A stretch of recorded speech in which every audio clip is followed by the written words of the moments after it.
hate not his father and mother and wife and children and brethren and sisters, yes, and his own life also, he cannot be my disciple.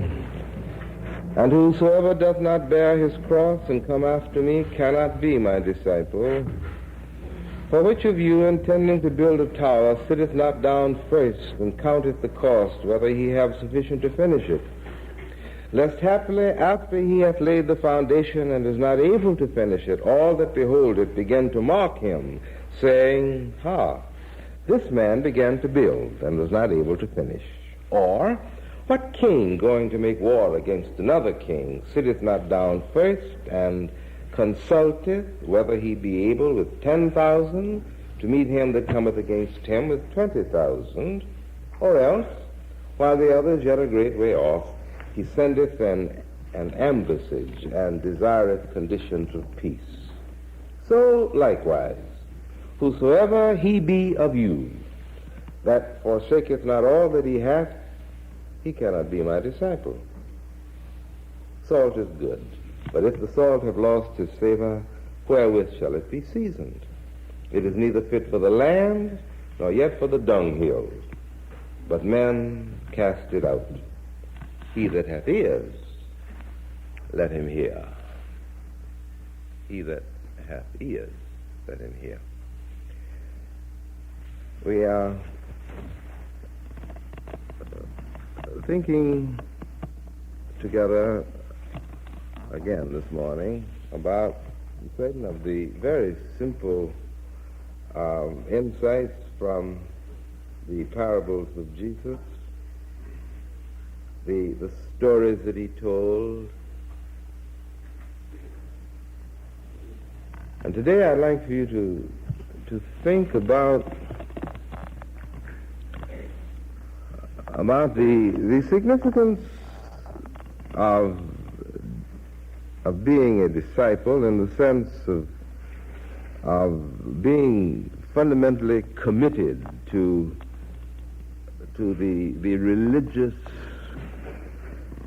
experience and the religious livingness that dominated and electrified and sustained the life of Jesus.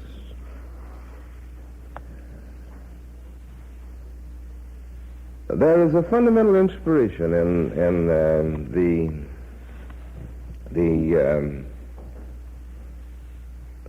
the move, I guess that's the word, the move that Christianity made in its attack upon the Greco-Roman world, a world that was collapsing, that was disintegrating, that was full of disorder, a world that, as one British historian has described it, a world that had lost its nerve.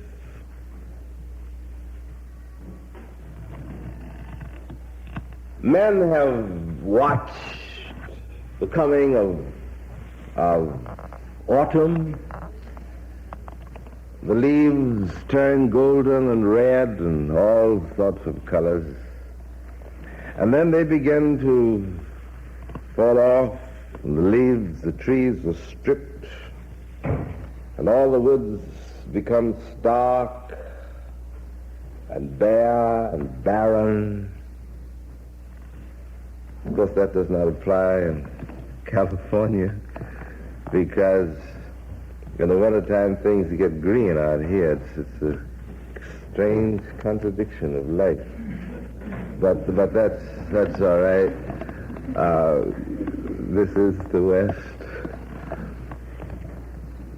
But we watched that. Men have watched that for years, and then winter settling in, and everything tightening and closing in,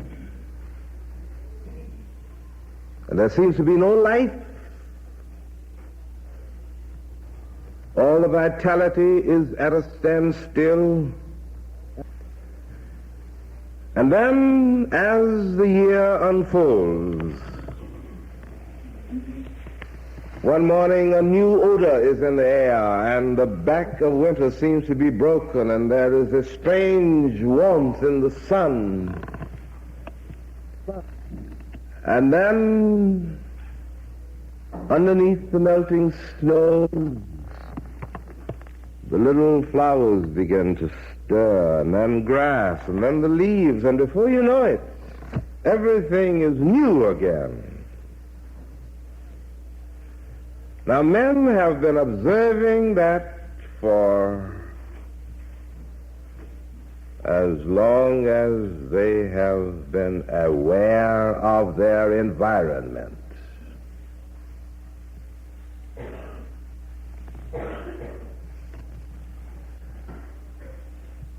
And they have found it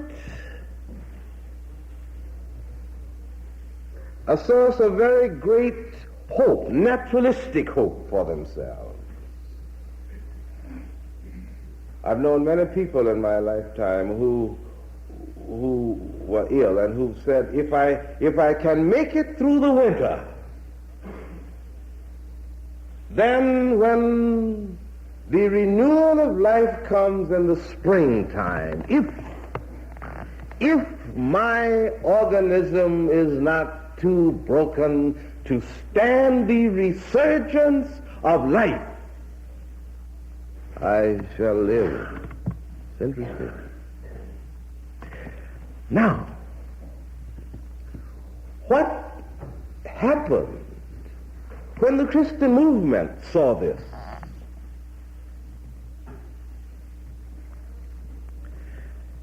And when, by some amazingly,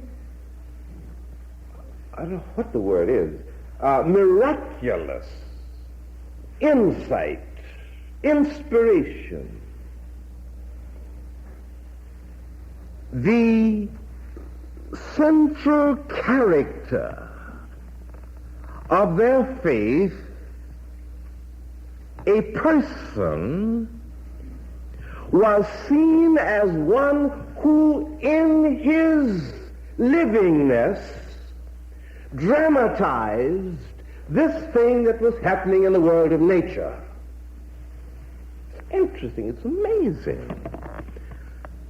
And when he dramatized it, and they seized upon it, and that became for them the new thing in their faith, the new outreach, so that wherever in any part of the world there were people who were depressed, wherever there were people who were distressed, who were disinherited, who were broken on the wheel, what was the word of this religion to them?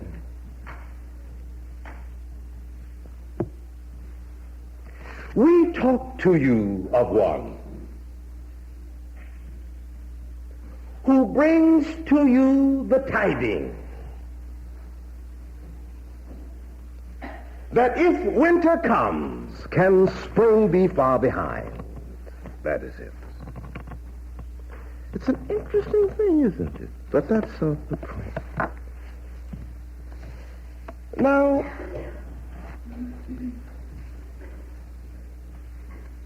it is small wonder then that at the heart of the teaching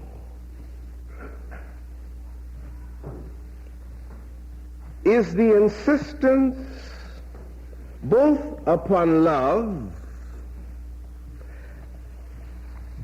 and upon sacrifice.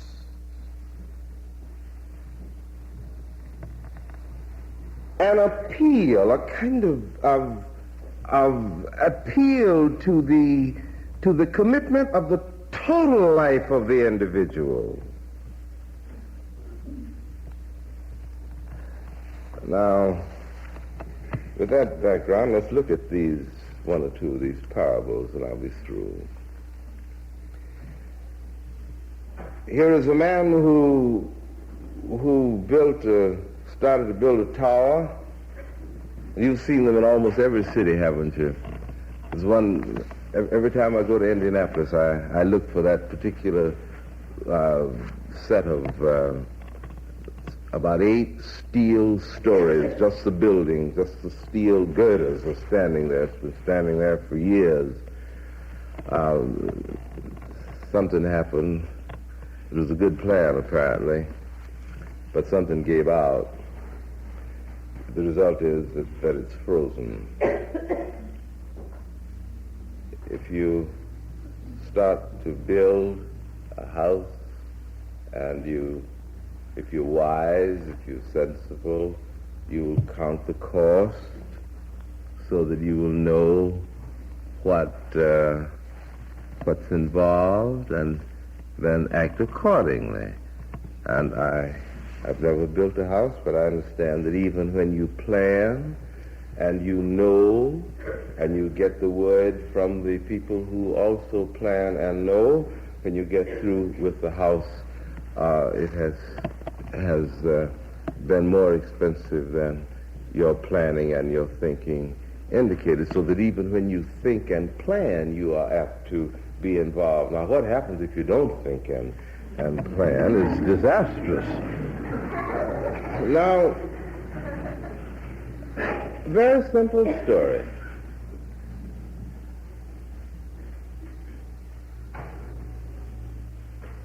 If you are full of ideas, plans, enthusiasms,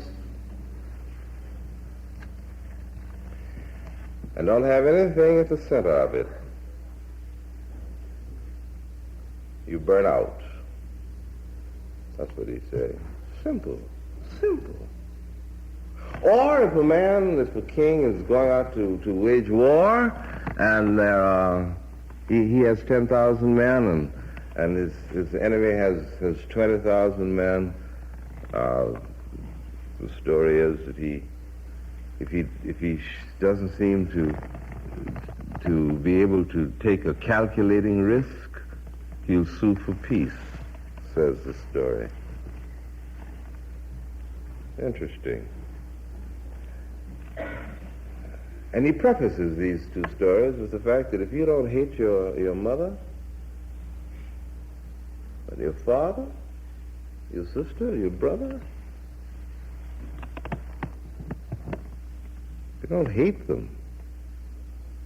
And we've worked over that. We've tried to make it say something else, but it still says that. And I wonder what would be your interpretation of the meaning of that. It would be very interesting if we could just stop now and have a little discussion. If you don't hate your mother, father, hate all these people, then you have entangling alliances, and you can't be fully committed. Do you believe that? What do you think he's talking about?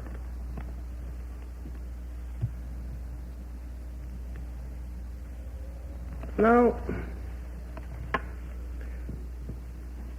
does it mean that he's speaking lightly of these commitments? Or is he insisting that there is but one single and completely all-embracing commitment that is worthy of the human spirit?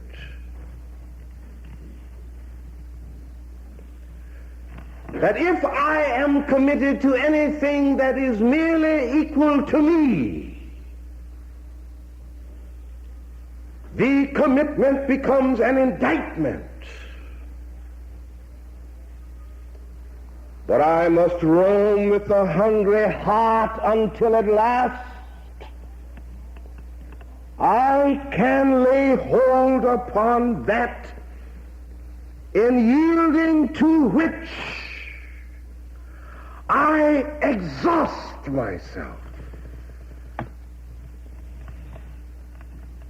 And anything less than that is in the realm of tiddlywinks. It's amazing. Now, do you wonder why we have a so-called Christian civilization that doesn't bother with Jesus? He's the most dangerous figure on the horizon of modern man. And if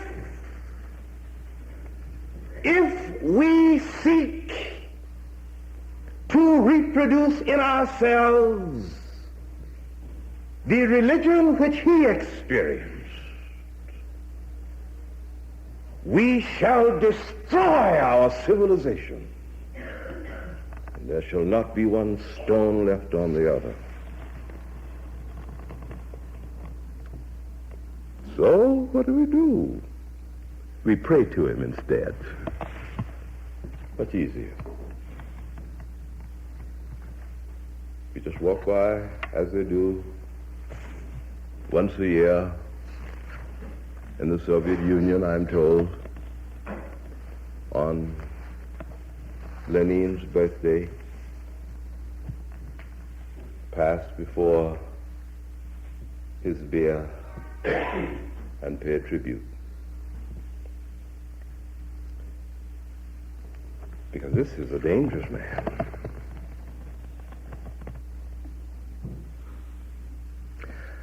Now, I'd like to add just one more little thing, so as not to confuse you from the main insight. It would seem that in this first parable or story, there is a word against showing too much enthusiasm.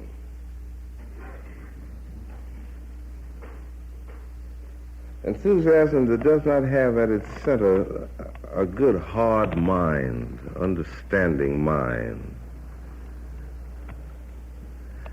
And that is a word that falls upon very responsive ears in our time because we are a generation that's afraid of our feelings. We don't like to feel too much, because if you feel, then you're getting emotional, and you can't get emotional, because if you get emotional, then you go off half-cocked, you act without understanding, without responsibility.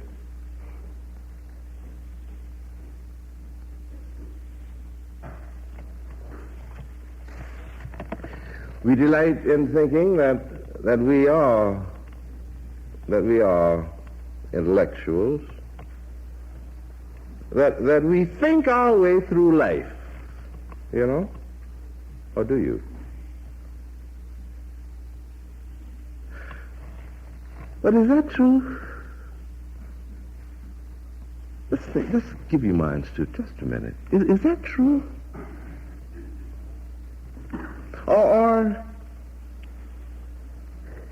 Or despite all the evidence apparently to the contrary, may it not be true that we feel our way through life?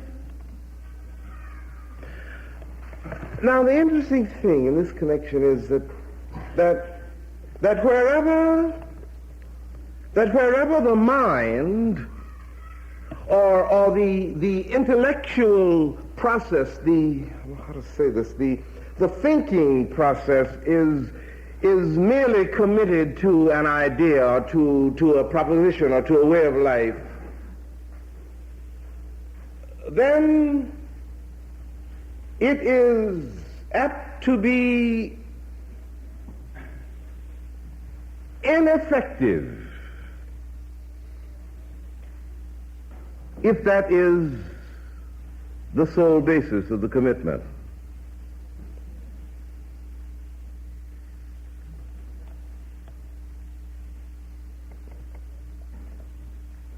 It is for this reason I think, that the history of modern dictatorships reveals that among the first people who are captured or who are led captive by the dictator are the people who make up primarily the intellectual community. It is a matter of amazing interest and significance to me that resistance to the dictator, as far as our recent history of the rash of dictators with which we have been afflicted in our civilization over the past decade or two, with reference to that whole group of them, very rarely has there been any fundamental opposition to the inroads which they made upon the minds in an effort to capture the loyalty of the mind and the spirits. Very little opposition on the part of the intellectual community. The universities and the colleges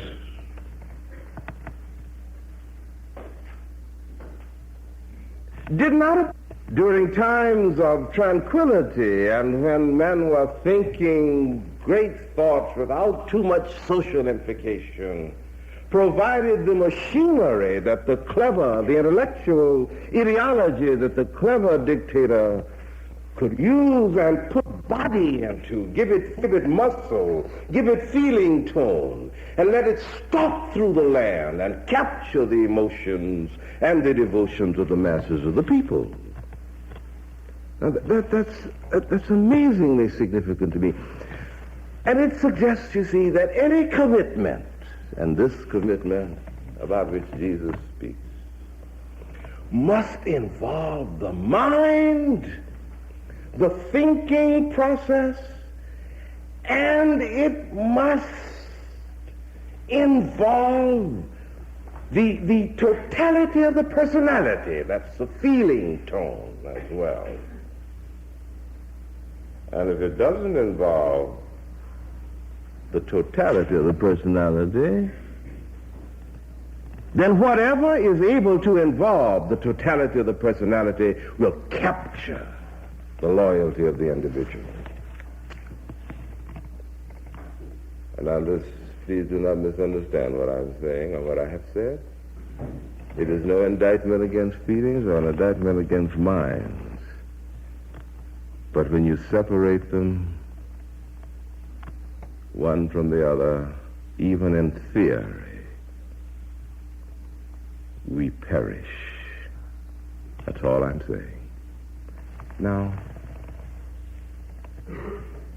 is there anything that you know in the world, any dream, any hope, any idea, any commitment that is capable this morning, as you sit here and think about it, is there anything that is capable of making an exhaustive demand upon your life, so that, for its sake, you would feel that the greatest tribute that you could pay to your own life is to give your life for that thing? Is there anything do you know anything that affects you that way? We need not hurry over this part. Just think for a moment. Think. Or are you just living in bits, so that this little part of you will go along with that, and this little part of you will go along with that? You're all scattered, so that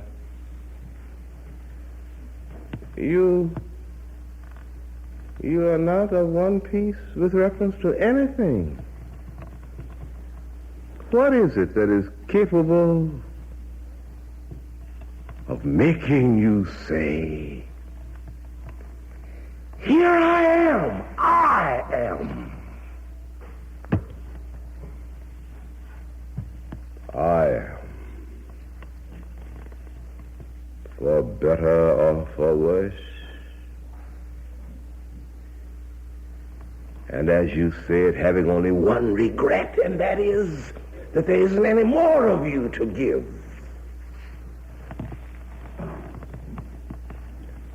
Now, whatever is capable of doing that for you is your Redeemer. For at last, when you found that, you have found that which is capable of putting meaning into all the little things you do, all the fragmentary manifestations of your life. So that when you must make a decision as to what you shall do, there's only one crucial question. What is the bearing of that decision on this central thing? Now, if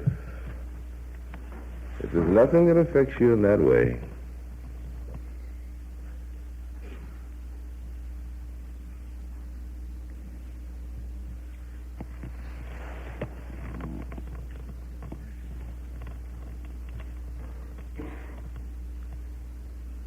there's nothing that affects you in that way,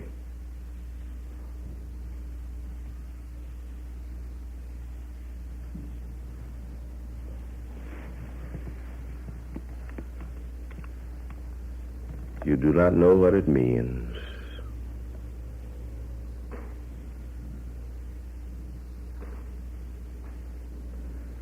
either to be whole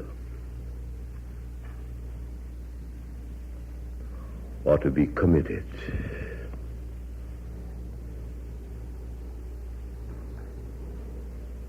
That is why when someone like that hits your horizon and finally gets the focus on your eye,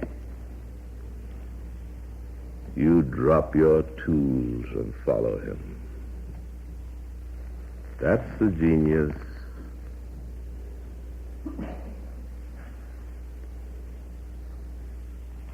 of the committed man, whether that commitment is to something that is evil or good.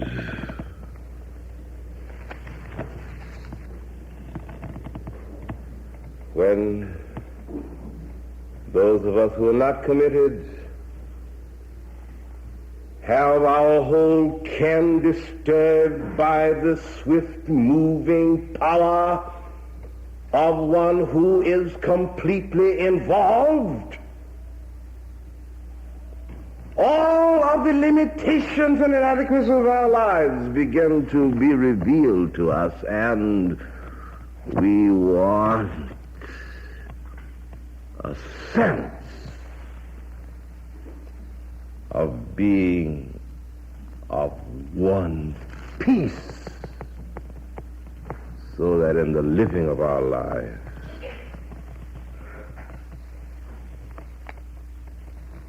we will be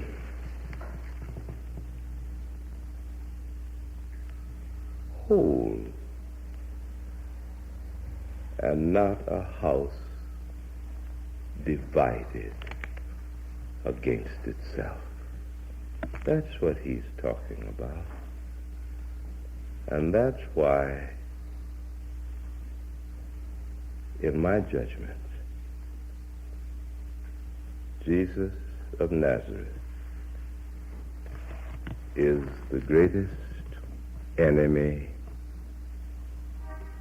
of our civilization and our culture.